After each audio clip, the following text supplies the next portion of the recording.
中华职棒未全量的投手徐若曦是确定明年要去日本拍职棒，加入软银。今仔日球团是甲伊办加盟记者会。徐若曦是甲软银签3年3亿台票的合约。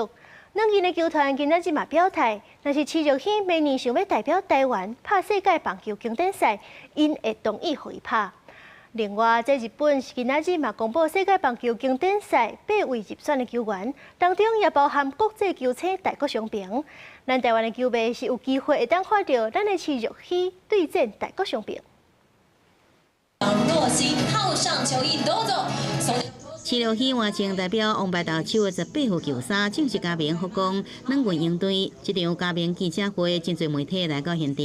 软银球团高层拢亲身来台湾，另外中职会长蔡其昌、未全两队高层，也有较早指导伊的平顶高中棒球队总教练吴碧宏也拢出席。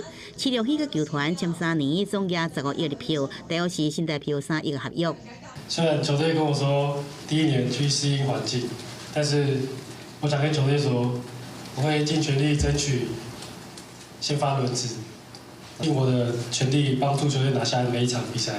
徐若曦优秀的投球实力吸引真侪支美职甲日职球团极力来抢人。软银鹰隊连线胜意最摆增加条件，成功争取到徐若曦。こっちのプロジェクトのもと、しっかり、WBC もありますし、そういう意味では前半戦、から少しペースは落としながらですけども、彼の能力をもっともっと引き上げれるように、やれると思ってます。徐若曦今年伫经典赛资格赛扮演重要战力，外界真关心伊家日职了后，是不是影响伊明年搁再代表中华队出战经典赛？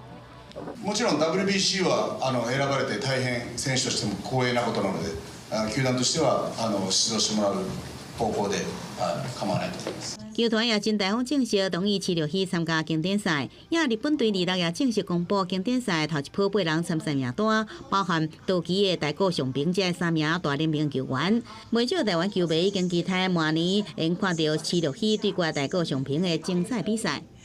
记者综合报道。